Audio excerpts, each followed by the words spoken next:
The decisions that you make on a micro level impact your life on a day-to-day basis, long term. Your life is not here to be enjoyed. Your life is here to serve a purpose and a mission. In the pursuit of a mission, you'll have both pleasure and pain.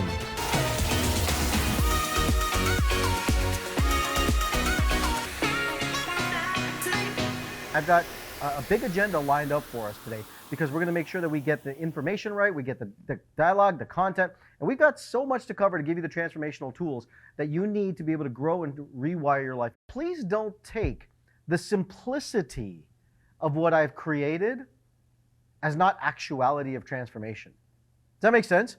Don't take how I've simplified super challenging ideas and made them simple to sit and say, this is all that this is. It's easy, I can do that. Great. My question is, why don't you? It all comes down to the decisions that you're going to make. The decisions that you make on a micro level impact your life on a day-to-day basis, long term. I'll give you an example of this, right? You think it's no big deal today, or it wasn't a big deal to maybe have a bag of chips. It's not a big deal, a bag of chips. But then you say, you know what, it's okay. I had that bag of chips, and then tomorrow I'll have another bag of chips. The day after that, I'll have another bag of chips. And then it becomes a habit. And that habit eventually becomes a lifestyle. And that lifestyle eventually becomes a disease. And the disease eventually needs medication and drugs and disempowerment of your life. That decision to start down that path opened that door. Can you see that now? Of course it did. That's how it works. Or that first cigarette that you had. How many people had their first cigarette in their life that they remember? They remember where they were and they had their first smoke. I definitely did. I remember it. Maybe it was last week. For some of you, maybe it was 20 years ago. I don't know what it is. But when I had my first cigarette, I remember exactly where it was. Now, I don't smoke anymore, nor do I care to. But everybody knows. But that decision to take that first hit off of your friend when you're hanging out and you're with somebody led the cascade of addiction to want to smoke again and again and again and again. And eventually turns someone to a smoker and ends up with lung disease and lung cancer. So someone says, 50 years later, hey, I got lung cancer. How did that happen? 50 years of smoking. It happened because of the decision you made the first time you did that. Because that decision led to the catapult of the rest of your life. I'll give you another example. And many people have heard this, and I'll say this. Your partner, the spouse, right, that you're with, the decision to say yes to this partner or ask this partner to be with you and to stay in this relationship is the decision that has led you down this path for the rest of your life. And the resentments, the angers, the frustrations of that relationship all came from that. Here's another decision that most people don't even realize that they're victim to in their own consciousness. The decision to whether to choose to love themselves or not is a decision that they have for themselves. That an individual like you is looking at themselves in the mirror and asking themselves, what do I need to do versus how do I need to love me? Because when you love yourself, the answers come into that. Your relationships change, your health changes, your values change, and your money changes because of that. It all becomes this cascade. So if you're sitting there thinking, well, he hasn't talked about money specifically. I haven't, but I have. He hasn't talked about health specifically. I have. In a lot of freaking detail too. Or if you sit and say, hey, he hasn't talked about relationships specifically. I talked about the most important relationship you have, the one with yourself. Because your relationship with yourself will exemplify the relationship you have with others. And we've even heard this hedonistic principle that life is here to be enjoyed. And I'm going to be the doctor that tells you the exact opposite. Your life is not here to be enjoyed. Your life is here to serve a purpose and a mission. And when you get that mission, you won't be so caught up in the illusions of happiness and sadness. You'll be focused on the grander mission of the purpose and mission of your life. Because in the pursuit of a mission, you'll have both pleasure and pain to go through. Think about this for a second. I don't really watch cable TV anymore, but I remember when I used to watch like commercials, and commercials would have like the beer commercials. I don't even know what beers are. Miller Lite, that's a beer, right? And you look at the people who drink Miller Lite, and they're sitting there with their Miller Lite, and they're there at their parties, and they're hanging out, and like it's the super fit people, and they're like cut, and they look beautiful, and they're just chiseled. Their body is pristine, and you look at it and think, I'm going to look like that when I drink Miller Lite. But then you go to the bar, and everybody who's drinking Miller Lite looks like 3 times the size of the person that was in the commercial. That's marketing.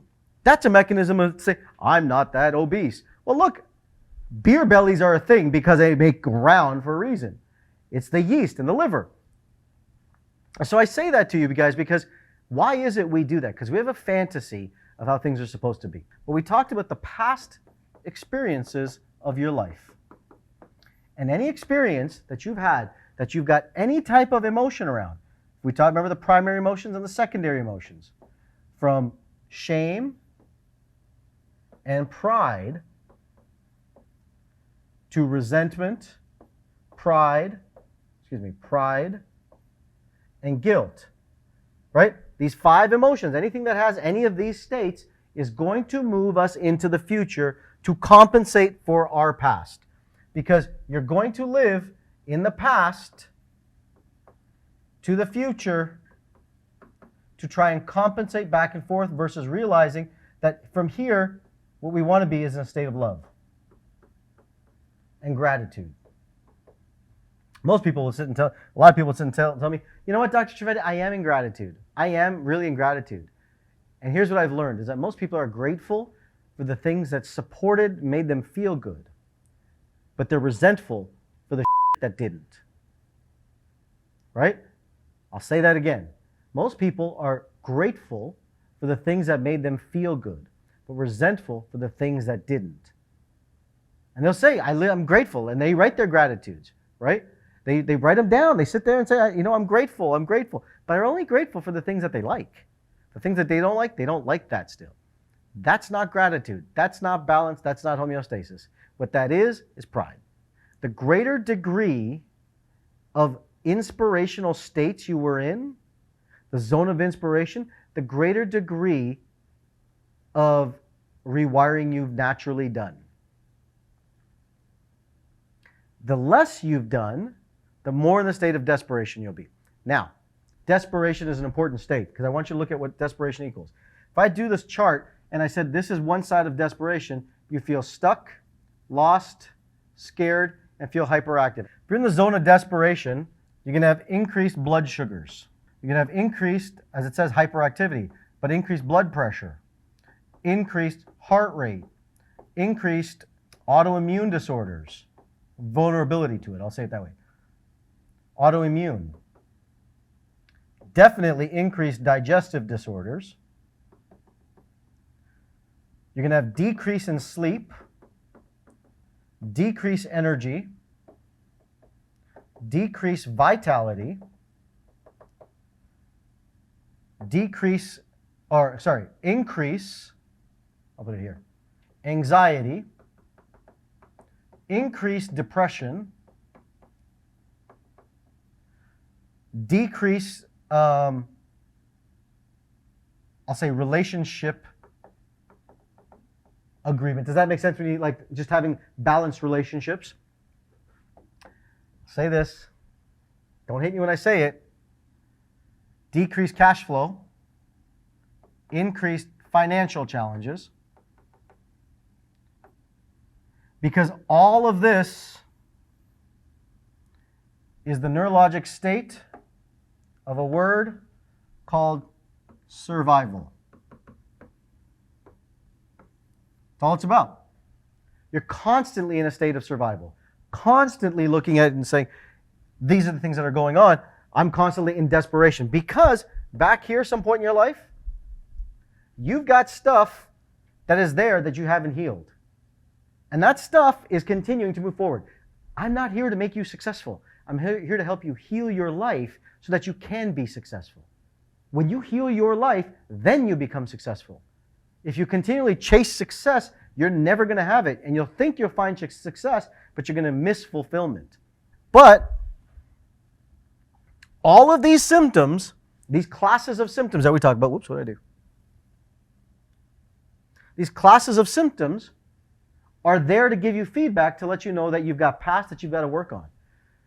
I'm more the anti-therapist approach, right? And what I mean by that is that I'm not interested in telling the story over and over and over and over again, right? I'm more interested in let's rewire this so you don't have to deal with it again. That's why when people work with me and literally in therapy, I rewire depression in 7 minutes. It's been my fastest. Or I take someone who's been molested or raped, and 26 minutes later, it's gone. Or I take someone with Crohn's disease, 25 minutes later, it's gone.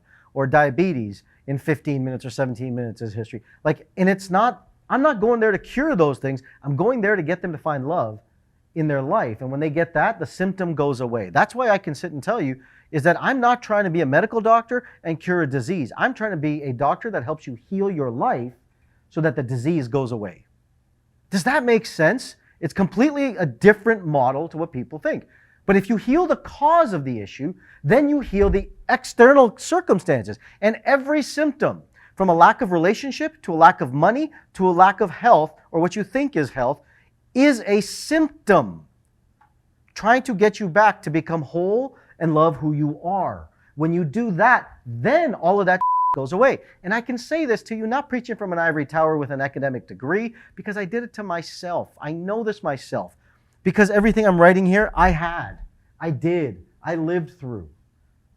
Digestive problems, healed that. Blood pressures, healed that. Blood sugar issues, healed that. Depression, healed that. Anxiety, healed that. This is not what my clients have said to me or my patients have said. This is what Dr. T has gone through and brought to his own reality. Because it works when you work it, right? But that's why when I say this, when you're in desperation, you can't see it. You really can't see it. You're saying to yourself, I'm just surviving and I'm struggling. And look, I say this to you with love and compassion as much as I can. I get it. And I can appreciate it. But you don't have to live there. Your life is based on the decisions that you make today, from here forward. Whatever decisions you've made in the past are the decisions you're holding on to today. Now you have a choice. Does that decision need to be there? Do you still need to be that 5-year-old girl or boy that's holding on looking for mommy's love and attention to say, mommy, look at me, pay attention to me, and still do the same behaviors all these years later to try and gain their approval? Or have you grown past it? Hey guys, if you like that video, click on the link over here and you're gonna love the next video.